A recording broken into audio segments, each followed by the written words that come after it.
One of these days we're gonna freestyle over this. Mm. One of these days we have to. We got to. I'll start it up next time.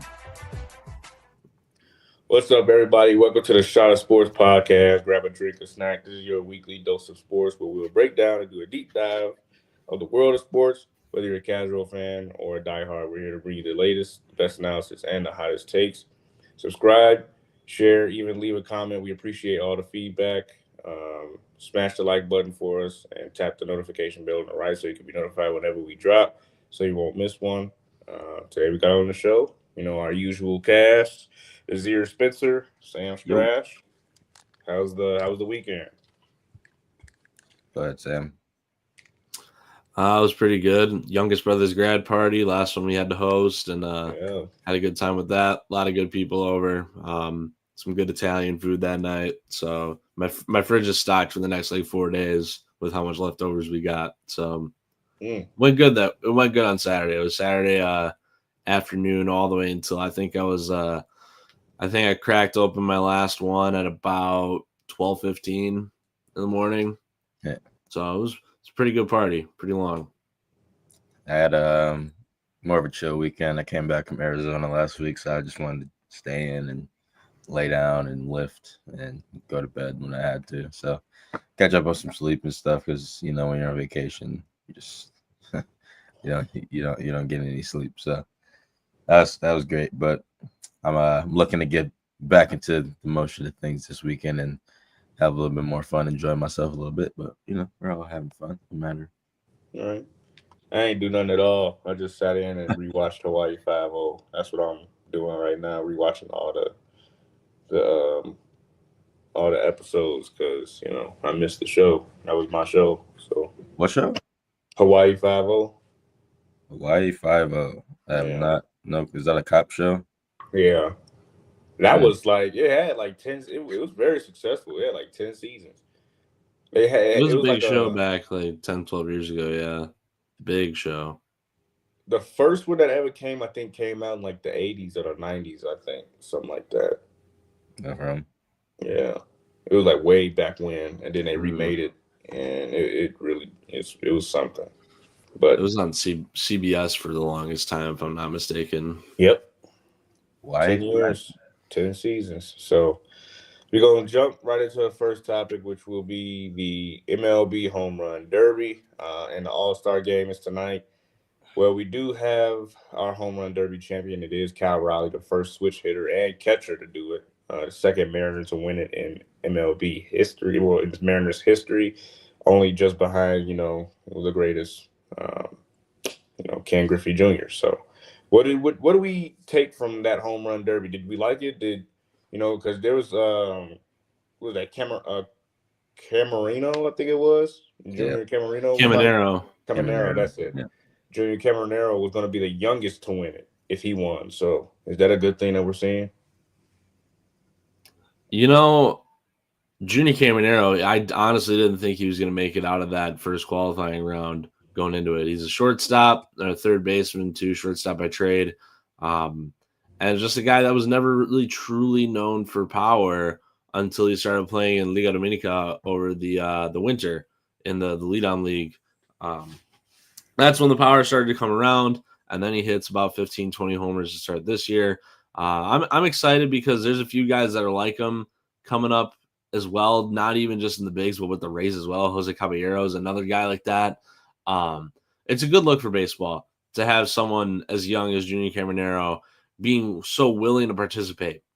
I had a conversation yesterday with someone, and it had to do with why are we not seeing Aaron Judge, Kyle Schwarber, Cody Bellinger? Why are we not seeing the best power hitters and the highest home run hitters in baseball participate every single year? It's the same reason we don't see LeBron and Zion in the dunk contest every year. Exactly what I was about to bring up. It gets boring because you're seeing the same guys over and over and over and over and over again.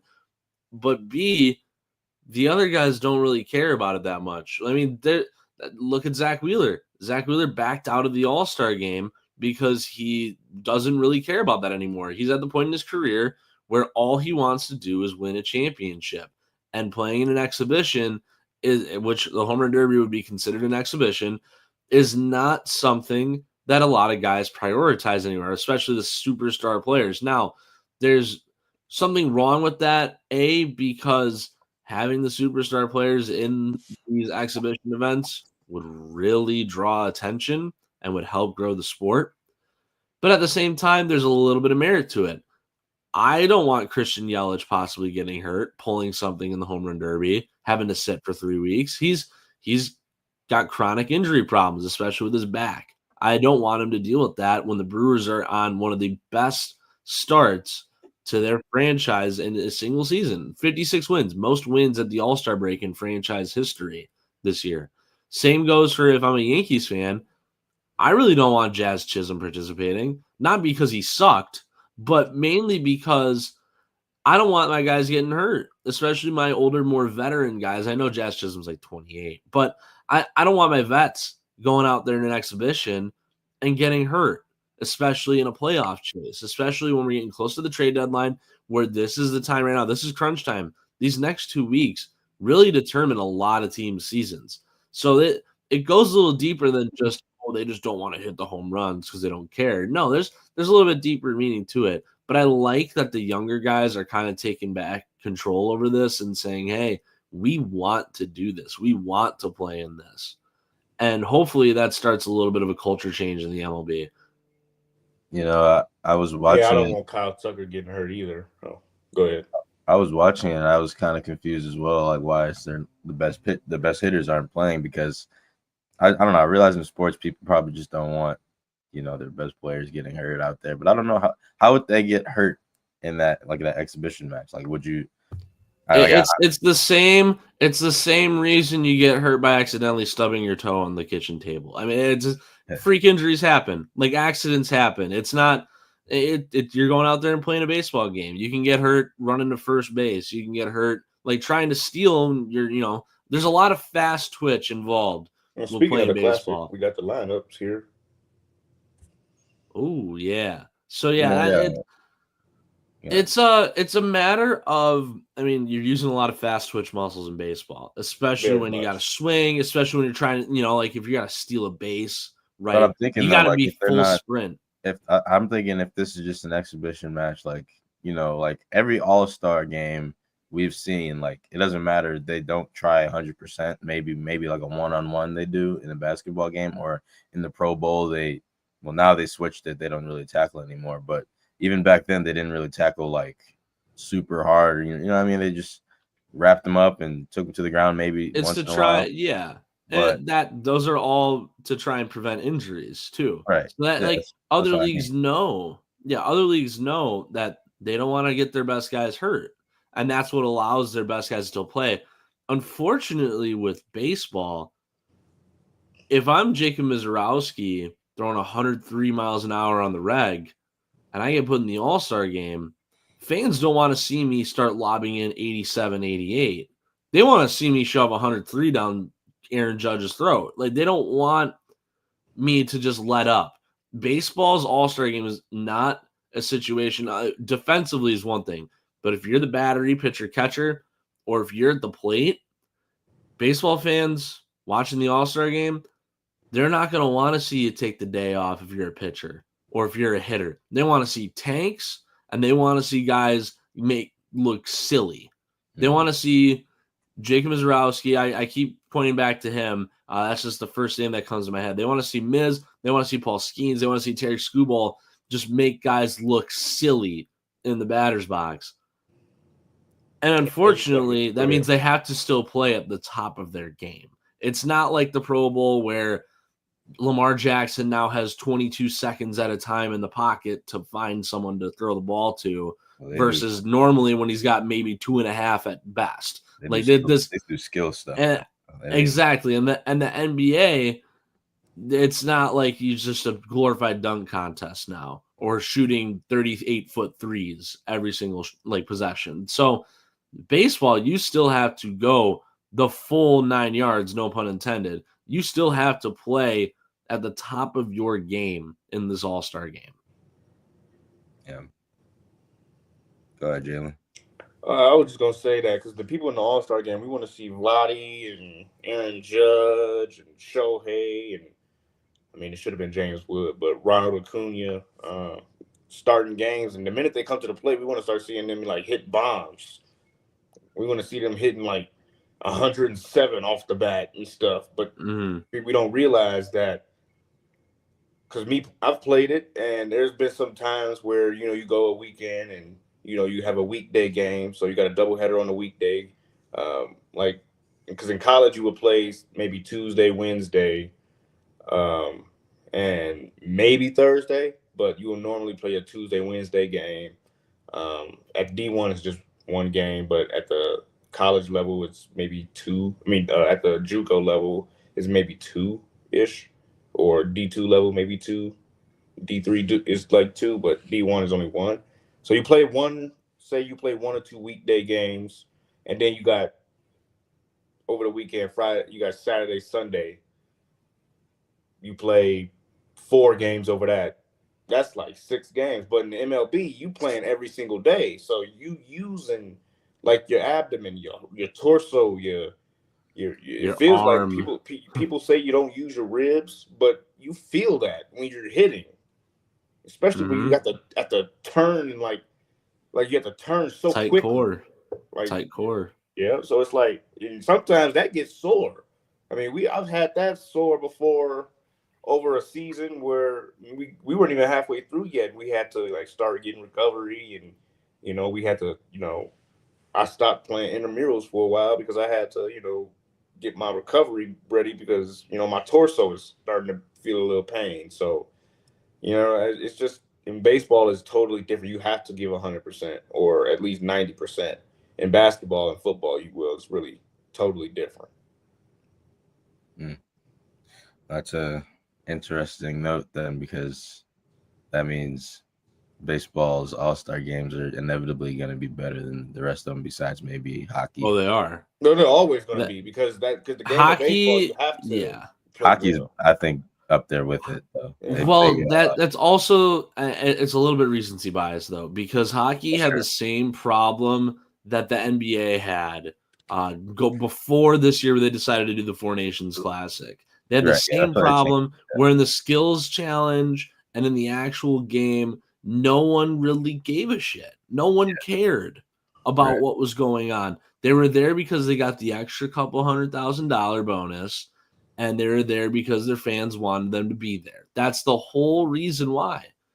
So that hockey got ahead of the chase and kind of mixed, how do we have a competitive all-star game like baseball does, and then mixed in elements of the World Baseball Classic, which is a big country-on-country showdown. I feel that should be played every year, in my opinion. I think so too. It's coming back in the winter, spring. I am so excited for that. So excited. Team USA looks nasty so far. Especially if you have continuity from the last roster. Japan's gonna be gross again too, but that's besides the point. NHL took a page out of MLB's playbook, both with how to keep their All-Star game competitive and the success of the World Baseball Classic this past time around, 2023. Viewership was up, stadium attendance was up. They started putting it in places that people actually wanted to go to the games, and they knew people were going to go to the games. And the NHL did the same thing and said, how can we make people watch our beautiful game? Yeah. So we're going to look at this lineup real quick. Any changes that need to be done with baseball with this lineup? 2025 All-Stars. I don't think so. The National League looks perfect. You look at how roster construction will work when you're looking at these lineups, right? Mm-hmm. Shohei leading off. He's been doing that all season. Right. Dave Roberts is the manager. He's not going to change that up. Well, everybody came to see Shohei in the first place anyway, so he has to go Exactly. First. He's got to get the most ABs before he gets pulled. Right. He's going to get at least 2, maybe 3 at-bats before he gets pulled for the night, and someone else goes in. He's a DH, too, so it ain't like he's, Exactly. Ronald Acuna, power speed threat. Put him at the 2 spot. The Brewers did that with Christian Yelich for the longest time.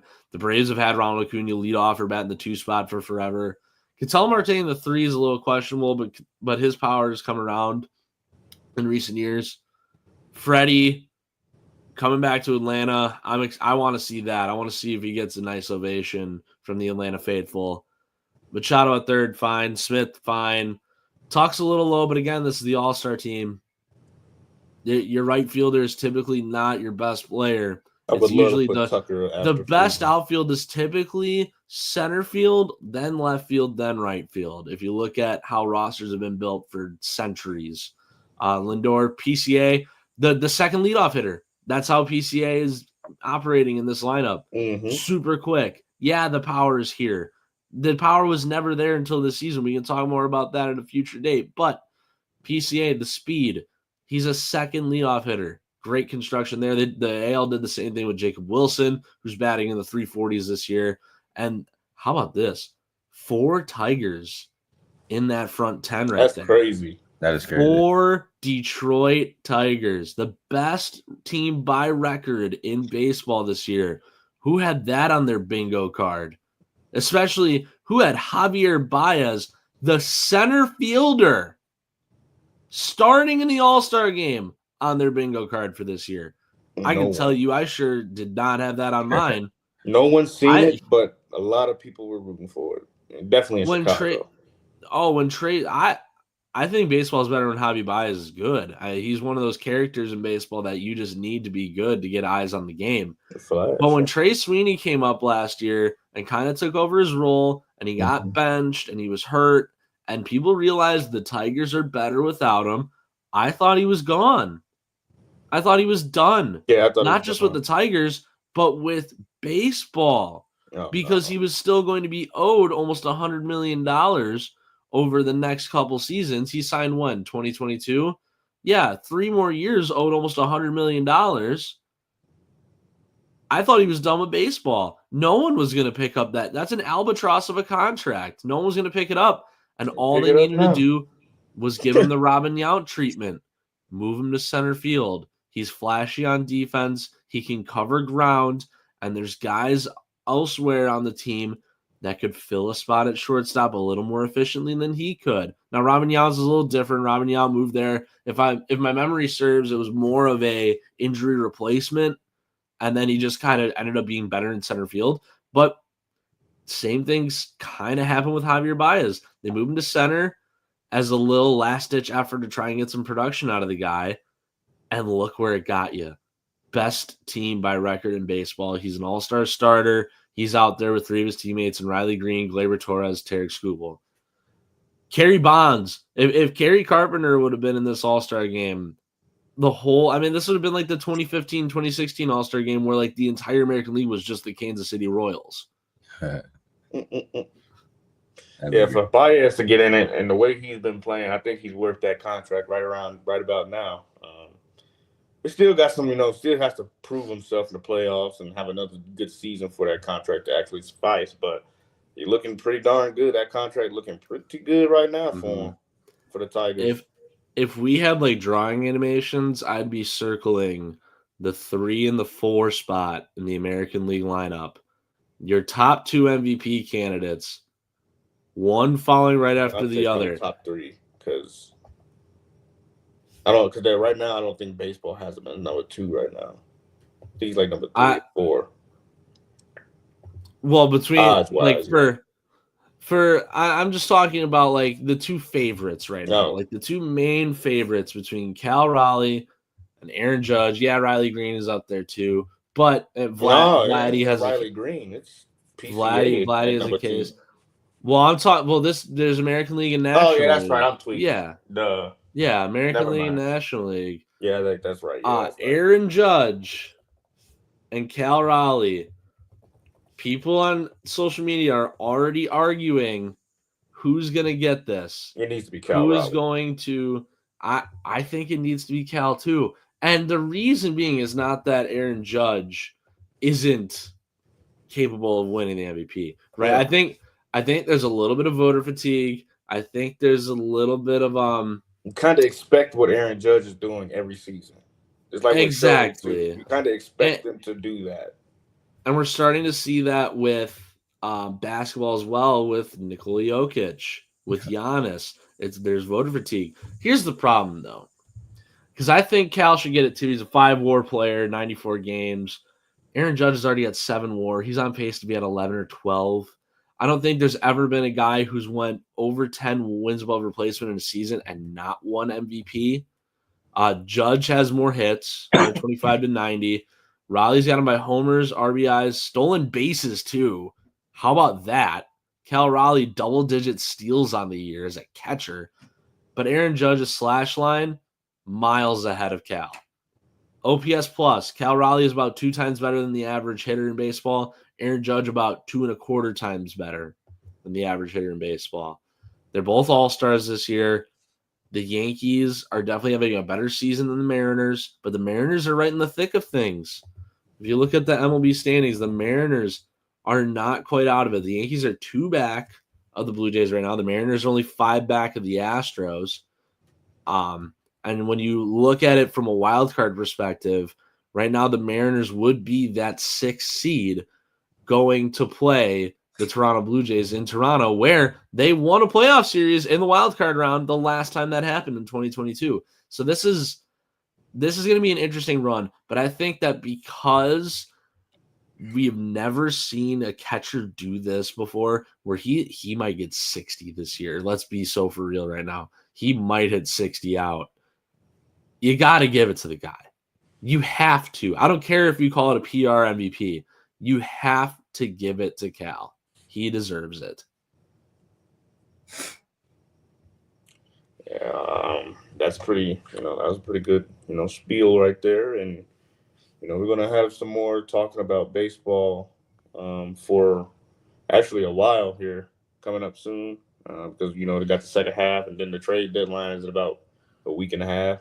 So favorite time of year. It's like Christmas. That's going to be interesting. Yeah. It's Christmas. That's what I'm looking for. Honestly, if we got time, maybe throw together a live stream for that too, because trades will start. This is a lot of insiders have been talking about it. This is going to be a very active trade deadline this year. A lot of guys on expiring deals because this coming off season's free agent class, if Vlad didn't sign that extension, Vlad would have been headlining one of the best free agent classes we've ever seen. Going back to Bryce Harper, Manny Machado, 2019, going back to, I want to say, and Stanton was he was part of that free agent class too, if I'm not mistaken. Going back to a few years before that, there's another great free agent class. It's blanking me right now. But 2026, this coming off season, one of the best free agent classes we're going to see for a long time. And a lot of guys on expiring deals, a lot of moving pieces. This is going to be a fun trade deadline. Who are someone you're looking forward to? So Aroldis Chapman is 37 and still putting 102 down your throat. Eugenio Suarez, yes. Jordan, thank you. I was about to bring that up because I really think that if Mark Ananazio is smart, he is going to put Eugenio Suarez in a Brewers uniform by July 31st. No way. The reason being for that is because the Brewers and Diamondbacks have been very frequent trade partners. That's true. For the past decade plus. It goes all the way back to 2020 or 2022. There was a few minor league trades between them. 2021, you brought in Eduardo Escobar, also a power hitting third baseman from a Diamondbacks team that was struggling to stay above 500. Right, that was a move that they made. Eduardo Escobar just for half a season. He was approved for half a season, helped them get to the playoffs. They took one game out of that 3-gamer against the Braves. Should have taken that series. But that's besides the point. Yeah. That's besides the point. They were trade partners back all the way till 2016 when they moved Gene Segura there to Arizona. The Brewers ended up getting Chase Anderson, Aaron Hill out of that trade. Couple other guys. One of the prospects, I think, ended up getting you Christian Yelich. If I'm not mistaken, I think we got Isan Diaz from the Diamondbacks, who turned into Christian Yelich. Yeah. Go back even further to Richie Sexson. That trade in the early 2000s, Richie Sexson, one of the best power hitters in baseball, was moved to the Diamondbacks for a litany of prospects. So the Brewers, with Mark Ananazio at the helm, now granted that Sexson one, he was a minority owner still, but with Mark Ananazio at the helm, they have been big trade partners with the Arizona Diamondbacks. That's one thing I realized They always are able to trade with each other because like I feel like no one else in the league really wants to trade with the Bucks or the Brewers because none of the players really are interested in those smaller market teams, and I feel like the Diamondbacks just don't care. Like they're willing to make it the best deal possible, and I think that's how it should be. You know what I mean? Well, and the thing too is that the Brewers farm system year in and year out. Don't pay attention to those rankings. Milwaukee knows what they're doing with their minor league system. Yeah. I know minor league ball fairly well, and they know a lot of what they're doing because not only do they have a litany of just amazing talent coming up the pipeline right now, they have an overcrowding at shortstop, which the Diamondbacks could use in their system. They have an overcrowding in the outfield. And some of these guys, when they get moved, Brewers fans complain. Like, look at the Quinn Priester trade when Yafri Rodriguez was the return package for the Red Sox. Everyone's like, oh, my God, he's hitting 360 at low Class A. He hasn't hit over 200 since the day he joined the Red Sox. I mean, the Brewers are great at just making these deals happen with prospects that look good at face value. They don't end up being much, and they get what they want. The Brewers are a tough team to trade with. They're like Tampa Bay. They're a very tough team to trade with. I agree. So on Thursday Thursday we can definitely talk more about this as well. See what what trades we want to see happen at the deadline. And yeah, we could put together like a little trade deadline special for us to watch and react to all the incoming moves that come in. So we're gonna jump into the next one, which is the Bleacher Report's top 100. So the Bleacher Report had dropped their top 100. I'm pretty sure was it yesterday morning, I believe, and they had put out the top 100 NBA players of all time of NBA ever. So what we're gonna do is we're gonna look at that and we're gonna break down and see, do we agree with Bleacher Report? So we have that right here on the screen. Okay, let me start this off real quick. Okay, for those who are saying, sorry if you can't see it, but Jalen, clear the ticker at the bottom out. Clear the bottom line because we're cutting off a couple. There we go. Okay, so first of all, I'm gonna start at the bottom right here. Okay, Klay Thompson at 98. I think that's utterly ridiculous. Okay, we're already off to a bad start. Everybody look at the bottom before we get the ticker back up. So go to 100, everybody. Klay Thompson at 98 or 99. It is absolutely ridiculous. I don't understand it. He's the second best shooter I've ever seen. Okay, that's the fact. I feel like Parrish above him. Okay, they got Jason Tatum above him at 93, which is like, I understand if Jason Tatum's above him, but again, Klay Thompson is too low to be a 4-time champion, second best shooter ever, came off an Achilles and an ACL tear to help them win a title in 2022, and was a big part of the big three when KD came and Draymond was an overlook. Draymond is higher than Klay Thompson. What is this? I don't get it. I guess the question I want to ask is, Derrick Rose a top 100 player ever, even though he got hurt? No, unfortunately, no. His peak is top 100, but he couldn't stay there. A and B. I mean the longevity of health, right? I mean it's what I'm trying to say is that because he could not stay completely healthy and really maintain his level of production, I can't. No, I simply cannot put him there. I don't think so. I think I think it sucks, but been all over Twitter and stuff. So Chauncey Billups at 91, Chris Webber at 90. I just think these are so low. And Tony Parker, I guess that's kind of okay. He's a Finals MVP, but he's just, the rest of his career was just kind of a regular All-Star guy, whatever.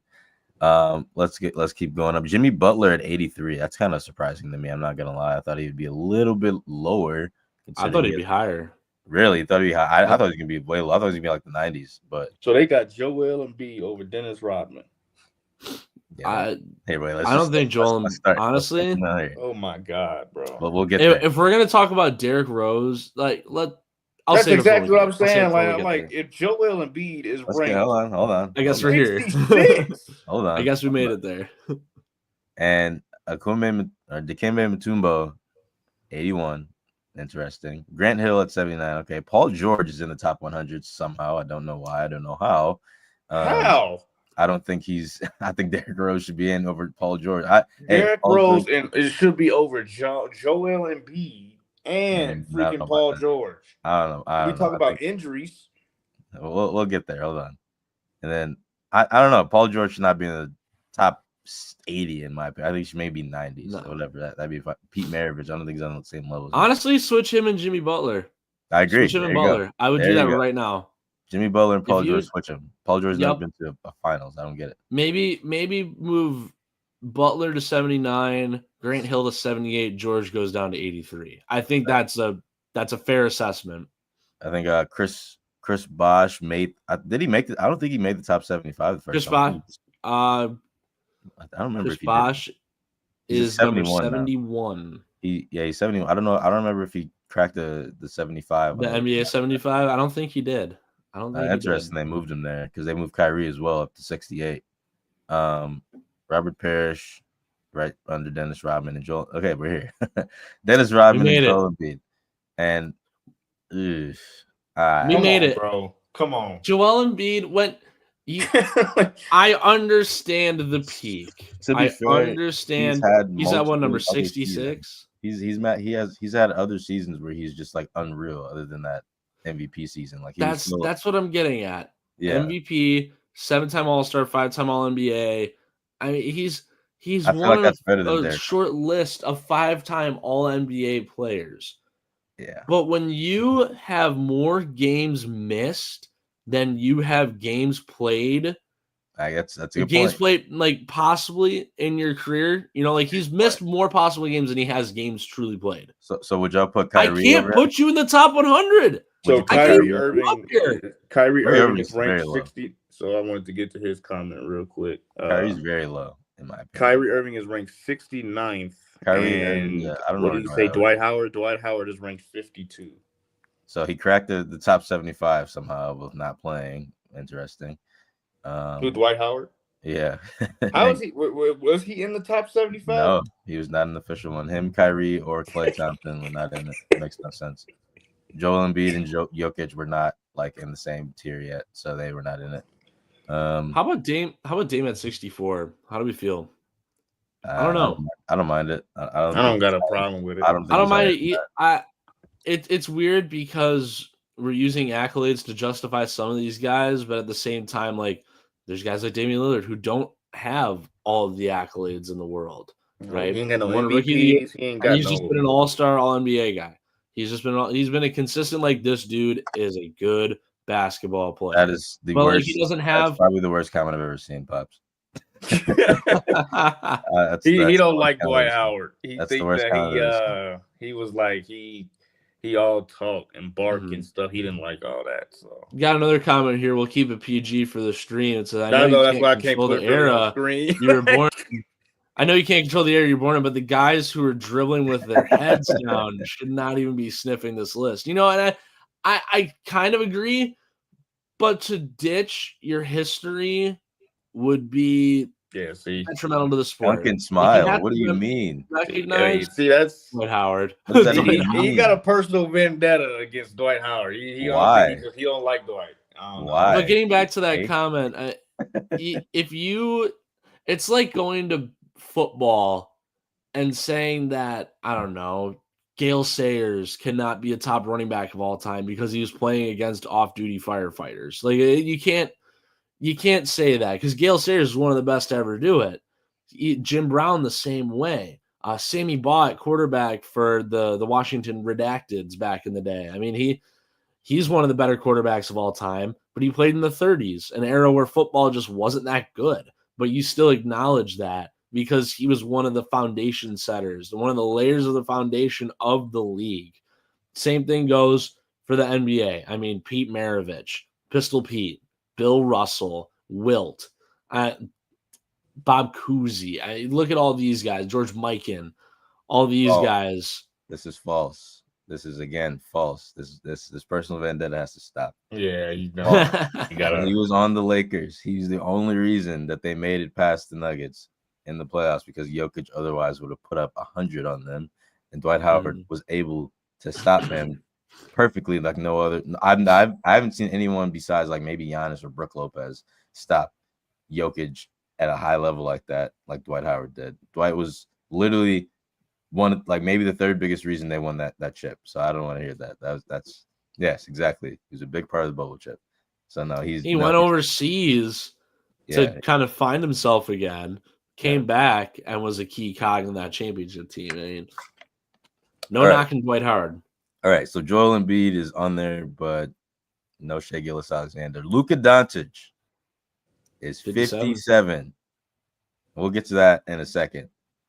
But I think that's a fair spot. I mean, that's a good spot. I mean, really, you can't really when I look through the 50 and below, it's kind of hard to not really like change those too much. But I mean, I know I said Giannis wasn't top 5, but I think he is now after watching and looking at a lot of the stats. But for Giannis to be 24 is insane.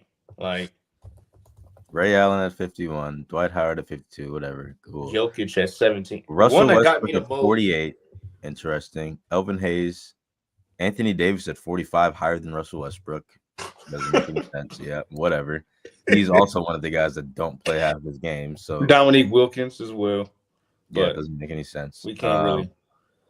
Let's see. Bob Cousy. Okay. George Mikan. Allen Iverson, 36. That's okay. I mean, I don't mind that. He's top 40 at least. Steve Nash, James Harden, 34. James Harden over AI. Yeah, I ain't gonna lie. Peak for peak, Harden had him, bro. I ain't gonna lie. Yeah, but they're very close on the list. So I can't. If it was a bigger separation, I'd have more of a problem with it. But peak for peak, dude, call me Stephen A. Smith because he's dropping 40. Dropping 40 for a month. Yeah. 40 a game at times. It was gross. Ridiculous. I don't know. He just didn't make the finals, which kind of sucks. Go ahead, Nazir. Go ahead and finish it all. Let's see. Chris Paul at 30. I like that. I don't mind that at all. John Stockton, Scottie Pippen, Isaiah Thomas, Elgin Baylor, Charles Barkley at 25, Giannis Antetokounmpo at 24, but they have Jokic should be at higher. 17. That's exactly what I was saying. I was like, I'm not. This is not a biased take. Giannis I can take off the Milwaukee hat. I can take out the Milwaukee hat if I need to prove that it's not a biased take. But I'm biased. I don't care. Giannis at 24. That's ridiculous. Is a little preposterous. I mean, I'm glad he's better than Kevin Garnett. Garnett's at 16. Yeah, that's actually Giannis is better all time than KG. You can argue he's better than Kevin Durant, but I was leaving it at that. I'm not going to argue. You can argue. You can argue. That's a good. You can argue that he's better than Dirk. I don't know what the issue is here. I don't know why Giannis is rated below Dwayne Wade, Karl Malone, Moses Malone. Below Dwayne Wade is great. Yeah, but are Malone stopping Giannis in the paint? David Robinson is Dirk? I mean, like Giannis is not as good. Dirk is better than Giannis? No, not even close. No, is not. Kevin Garnett is better than Nikola Jokic and Antetokounmpo is insane. Ridiculous. That's ridiculous. Garnett being better than Dirk too. Like I want to give Dirk his flowers too. Like I don't want to say Dirk's bad by saying that Giannis is better than him, but KG being better than all those guys, get out of here. Stop it. No way. Better than David Robertson. Better Julius than Dr. J. Yeah, this is crazy. All right. Crazy. Now we get into the top 15, fellas. Jerry West at 15. Okay, I don't mind that. He's top 20, I feel like, right? Oscar Robertson, of course. I think some people have Russ before Russ. He was Russ. Some people have him top 10, but I don't. Okay. Kevin Durant at 13. Okay. Yeah, I think he's more 15, but I don't mind it. Hakeem Olajuwon at 12. Kobe Bryant at 11. This is interesting. Now listen, I have Steph top 10 all the time. If I were to take out any of these guys right here, Shaq is top 5. Oh my god. 6. He's number 6. He's number 6. Top 6. Anyways, some people got Kobe as the GOAT. How is he number 11? Well, to be fair, in the top 75, I'm pretty sure he was 11. Him or Shaq were 11. But I feel like you have to put both of them in the top 10, in my opinion. That's disgraceful. You know what I do? This is not a very popular take. Kobe. You put Tim Duncan at 11 and move 8, 9, 10, and 11 up one spot. Move Bill Russell down. What are we talking about? Bill Russell is the most overrated winner I've ever. He's Bill Russell at number 5. At number 5. Let's talk about it. The 11 Bill- rings. Come on, The bro. 11 Be rings. real. But did Be you real see here. who he was playing against? He wasn't even a Come starter on. for some of those. This is what I'm talking about, though. Player. He was a This is what I'm bench talking player for about. most of those, bro. Let's take Bill Russell out. Let's talk about it. Bill Russell, most overrated Over player Kobe. I have ever seen. I looked up all the stuff. I looked up all his stats. I looked up all his championships. He didn't even start for half of those, bro. He was Dude, he on was the also bench. pulling in 25 rebounds a game at one point. I mean, we gotta be for real right now. Yeah, Like, look at that no one's arrow, ever bro. putting, who's gonna put up those numbers ever again, dude? Bro. But Who's gonna but put look up at those that numbers? era though. Look, the era was 45% from the great, field. but I won't this, I won't diss the whole league back then because there were some good players. Right. But to the level of where they're putting him at top 5, Sam. So you got this man over No Kobe, way. over Steph Curry, Jokic, over Okay, Giannis, that Bill I'm not. Russell isn't better than Shaq. I'm not. He's not better over than Wilt. Shaq and Tim Duncan. Better than Shaq Wilt. had move over Bill Russell. Shaq I would put over Bill Wilt Russell. is better than Bill Russell. Over Hakeem Here's Olajuwon. the Stop. problem with Wilt is that we have pictures and video and other stuff of every other thing Wilt Chamberlain has done in his life, but the 100-point game. And all those videos we have are better than Bill Russell. I mean, there's no disrespect to Bill Russell one bit. I'm God rest his soul. Overrated. But over Wilt Chamberlain? No. I would. Over Olajuwon, would. bro. No, you're not. No, you're not. Over You're not Kobe. putting I would. Bill I Russell would. in. You're not putting Bill Russell over any of I'm these guys in taking- there. Over Steph I would Curry. take Tim Duncan, Putin down to 11, and move Bird, Wilt, Sam. Curry, and Kobe up a spot. So- each. You are not moving down. You're not taking Tim Duncan out of the top 10. I That's would. impossible. There's I no would. way. There's no way. He was He's the best power Tim forward ever. Duncan was one of the slower players. Hey, granted, What he does was all that about mean? fundamentals. He did not move quick enough to It keep up doesn't with matter. guys on Man, this he list. was perfect everywhere. Fundamentally, like you said, he's perfect everywhere. Yeah, he was. Yeah, but in terms of other guys on 5 this rings. list, I'd take Larry Bird over him. I'd take Okay, Wilt over I don't him. mind that. I'd take I don't Curry mind over that. him. Fair. I'd take Kobe over him. I might even take Hakeem over him. I'm I'd not. take KD over him. Like that's Kevin Take Durant. Kevin Durant's a over better Tim scorer. Kevin Durant is a more dynamic scorer and a better Sam, all-around scorer than Tim Sam, Duncan. can we talk about this real quick? Kevin Tim Durant Duncan. is a one-on-one type of player. He's a shooter. Tim Duncan is one of the best defenders we have ever seen. It does not matter. Yes, you're talking about offense. Great. Kevin Durant couldn't win without anybody. Tim Duncan won without Tony Parker and all them, bro. He was able to get it done. Tim Duncan is absolutely top 10, bro. Bill Russell is not top 10 to me, bro. No, I'm sorry. Not to me. I'm sorry, I'm not to me. going. I love the 11 rings. Okay, fine. I mean, he got Whatever, the rings. bro. Congrats. But He's a winner, but he it's- didn't even over win that. Giannis and Jokic? what would Tim Duncan being at what if I put him at 10, is that still fine then? I mean, like, That's cool. You can put him. You can put. It'll always I be mean, top 10. what's the big difference between 10 and 11 though? There's a Like, big other than difference it's between top 10, not top top 15. 10. Other than it's not top 10. Like 11 is just one slot out. There's a big difference between being I'm top 10 putting Bill all time Russell and at top 11. 15. I'm putting Kobe in the top 10. I'm moving out Mm. Bill Russell, putting him at 11 and moving everybody else up. I'm They at least got the I'm top definitely two, putting right? Kobe in the top 10. You know what? They at least got the top 2, right? The top 10 is literally just that's like Well, historic. the top 4 is really interchangeable. You can't really. I mean, I don't think you can really argue that. Top 4. Me, I'm arguing it. I'm putting Curry at the 4 spot if you put Magic there. That's me. But listen, Magic, he's great. He's still top 10. I don't get it. I just think Curry's a little bit higher, but that's just me. They at Michael Jordan, least did the top 2 right. Michael yeah, Jordan, obviously, they did the top 3 right. Yeah, top 3 is Yeah. fine. I don't think you can really change that. You anytime can't really soon. change those. I mean, there's Unless, never, I don't think you're ever going to change those in the history of basketball. I don't even know. The Kobe disrespect happened after he died, bro. I don't get it. It's just Number I think- 11. Is it too hot It's to ridiculous. suggest? Is it too hot to suggest that Shaq should be at 4 and not 6? Is it too hot? Because I mean, we were talking about Giannis Antetokounmpo. Like, can the Malones really stop Giannis? Could Dirk stop Giannis? Could KG stop Giannis? Who's stopping Shaq?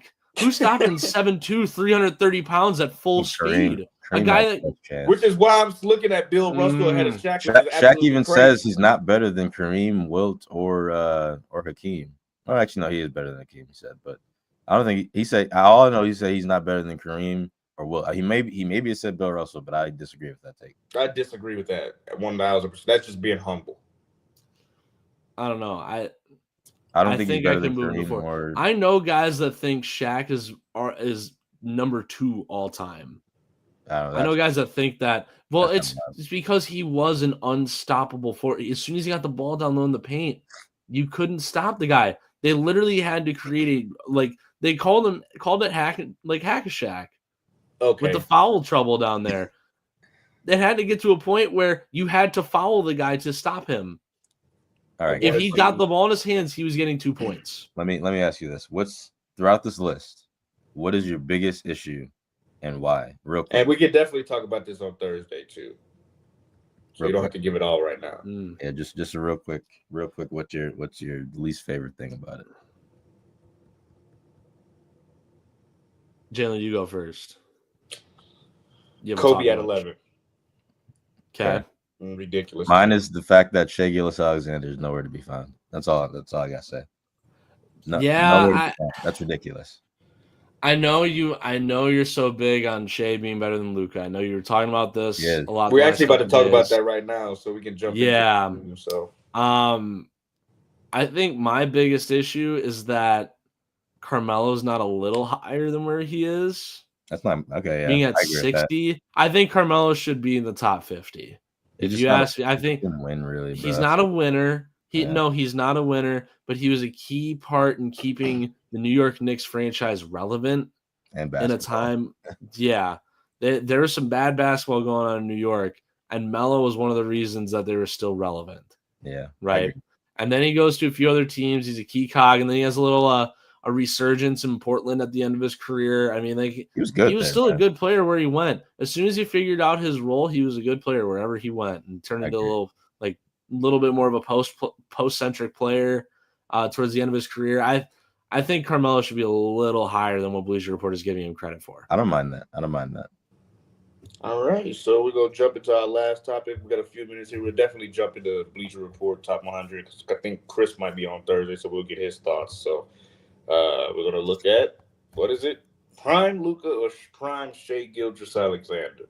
So Nazir brought this up last night in our group chat, and he wanted to talk about it. So let's talk. So the only reason I brought this up last night is because my friend Jack, he was certain that prime Luka averaging 34, 9, and 9, great, last year was better than Shai Gilgeous-Alexander's ever been. And I said, okay. Ever been?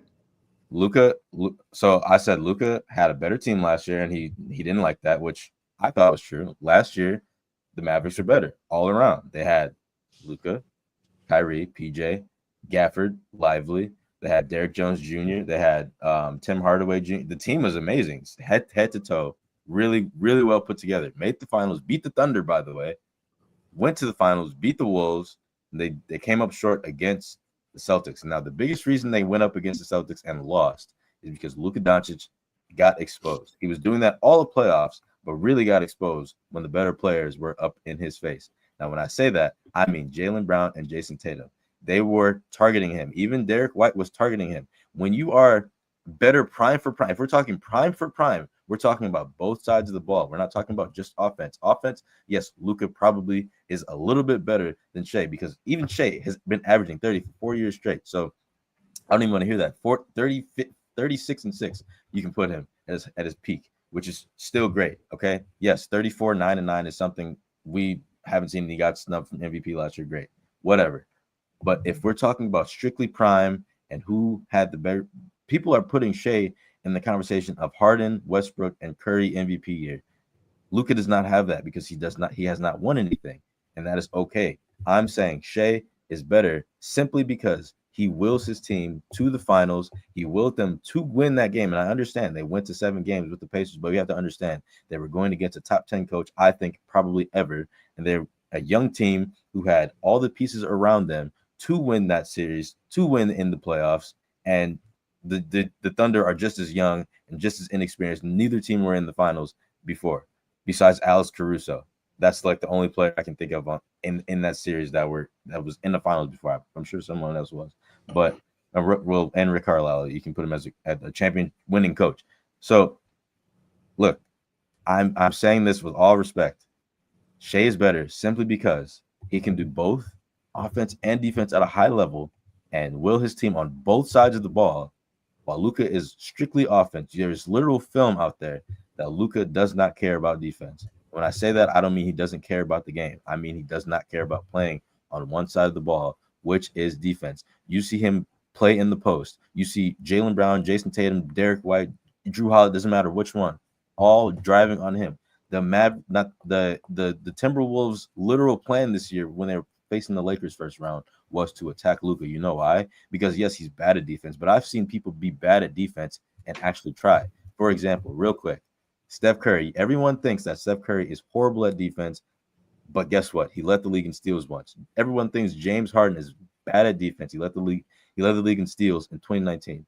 There's a reason that they led the league in steals at one point because they try. Even though they're not the best at defense, they still try. Luka Doncic does not try. They blow right past him. Even if they blow right past you, I want to see some effort. Effort is caring, bro. If you have effort, there's no reason that you should be getting blown by every time someone drives on you in the paint. You should be able to at least contest it. And if that's not enough, then they make the basket. That's all you got to do. But Luka lets them get to the basket so he can get the ball on offense and try to make something happen on offense instead of trying to do it on both sides. That's why I put Shai Gilgeous-Alexander above him. Plus, I'm not even mentioning the MVP, the Finals MVP, and the Western Conference MVP. So I just don't like the conversation. I think Luka has time, but if we're talking about who's better right now entering their prime or even in their prime, I think it's Shai Gilgeous-Alexander, and I don't think it's. I think it's getting. It can be close, but I don't think it's close at the moment. I personally agree. I like Luka. I like his game, his offensive game. He doesn't play defense. He's a cone on defense. Shai Gilgeous-Alexander legitimately guarded Tyrese Halliburton. He guarded Anthony Edwards. He guarded. I don't think Ja played, so he played, but not didn't great. play much. Didn't look like it because Shai was defending him, and Shai still put average like 30 in these playoffs. Mm-hmm. So he got it done on both ends of the floor, and it led to a championship. Luka did it offensively, got him to the championship, but got dog walked by Jason Tatum. So that's the difference for me. Shai is better than prime Luka, period. I don't know if I agree with this. And the reason is that we had a stretch of Nikola Jokic winning it felt like 20 straight MVPs because big white guy drops triple-double every night. No, Luka Doncic had the best season of his career last year, and I think his best season is better than Shai's best season. I just simply think it is. I don't care about the defense thing. And then we talk about how the Mavericks beat the Thunder last year, right? How Shai was on a team where Luka was on a team that's just better than Shai's. Then tell me how the Thunder were able to outscore the Mavericks last year, out-assist the Mavericks last year, out-rebound the Mavericks last year. They're a better shooting team from the field, better shooting team from three by 2%, better shooting team from the free throw line by 6%. They out-rebounded the Mavericks. Season, right? Yes, I'm talking about all the season stats last year between those two teams because the MVP is a regular season award, right? Mm-hmm. The Thunder were a better team by nearly every statistical metric last year than the Dallas Mavericks. And who won in a 7-game series? Who won in a 7-game series? Who went to the finals last year? Exactly. Yes, he did. Team was it was literally the most even team. Luka's team was if you watch the teams last year, yes, it was. It was a very even team. Luka was playing defense. It was very evenly matched, but it was a very evenly matched team. The numbers don't point to the Mavericks being a better team than the Thunder. When now, could that around, also have part to do with last year was when the Kyrie Irving trade happened? Correct? I agree with this comment. 23-24. They still in their press with a hard convo, but for me, it's Shai. Was the Kyrie trade to the Mavericks during the 23-24 season? Yeah, it was last year.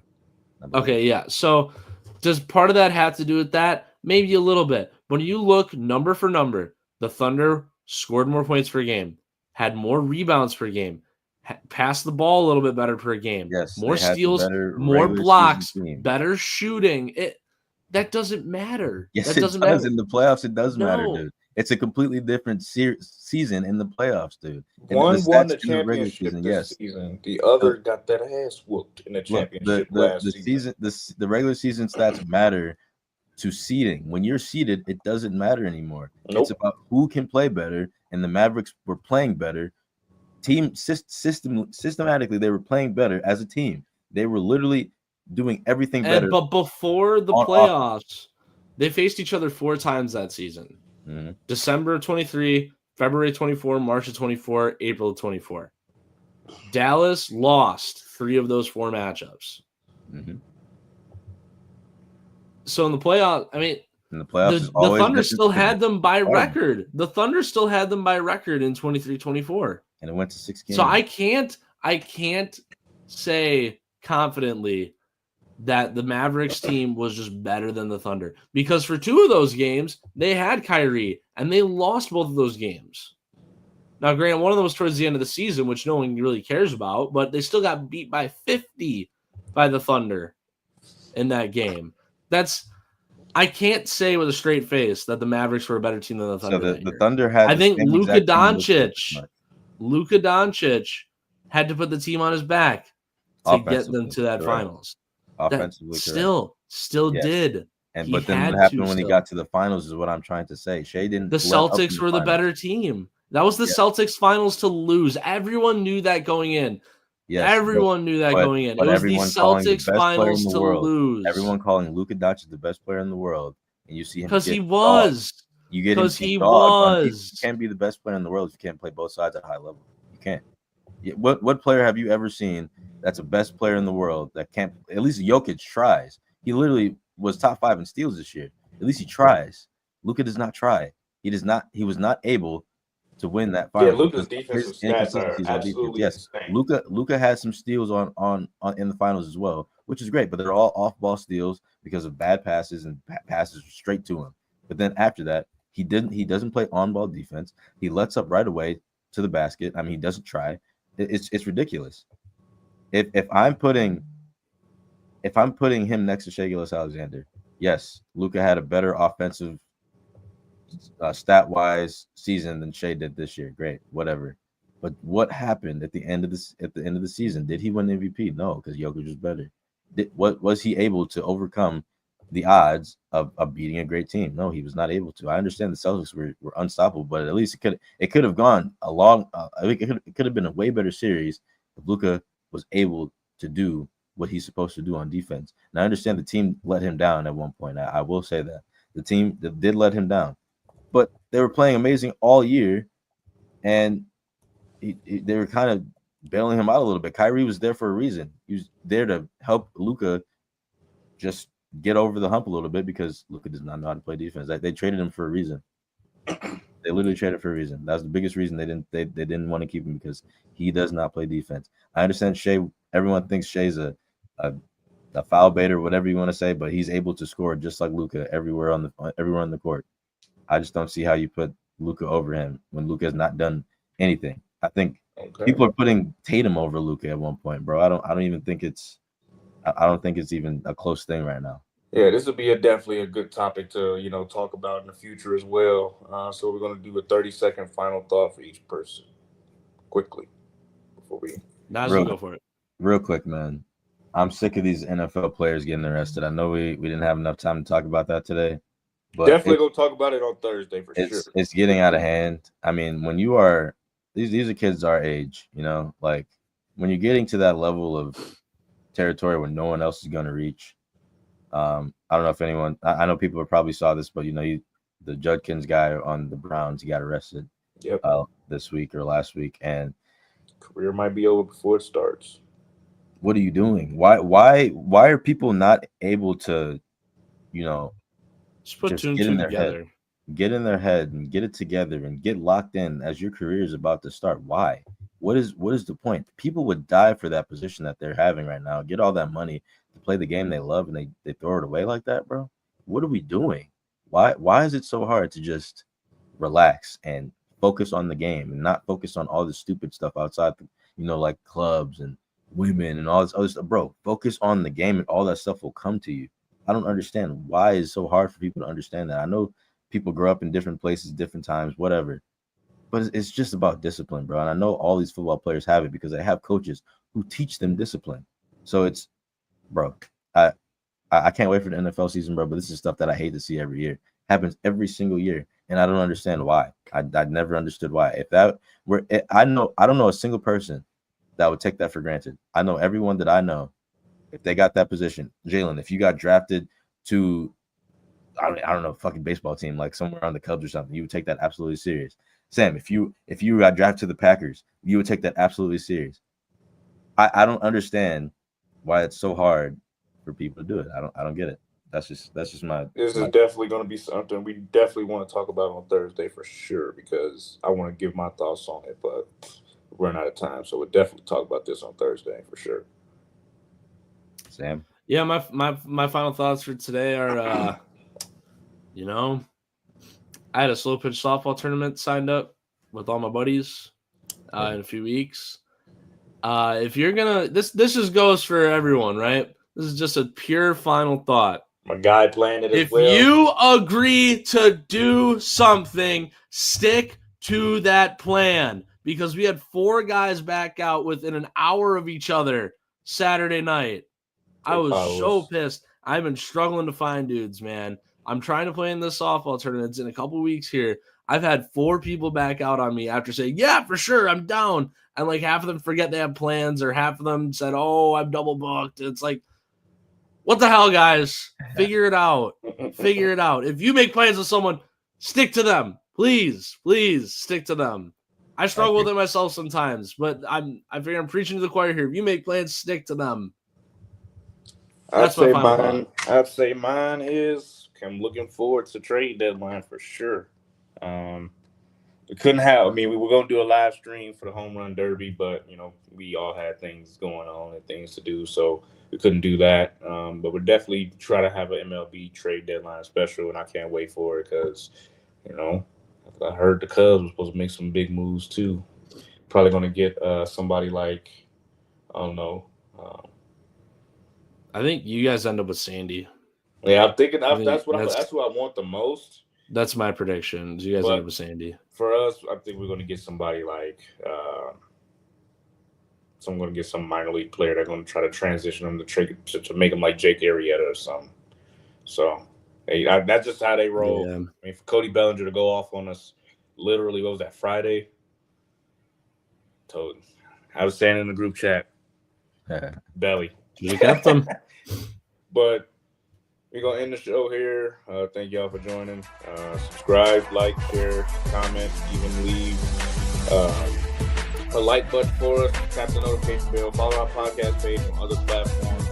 We got a Spotify, Instagram, and TikTok that's going to be in the description box below. We will post reels of this show, shorts of it. We did do a poll yesterday where we wanted to see if people wanted to, interact with us and have a MLB draft. MLB Home Run Derby show. So we do polls as well. And thanks for being with us, and we'll see you on Thursday.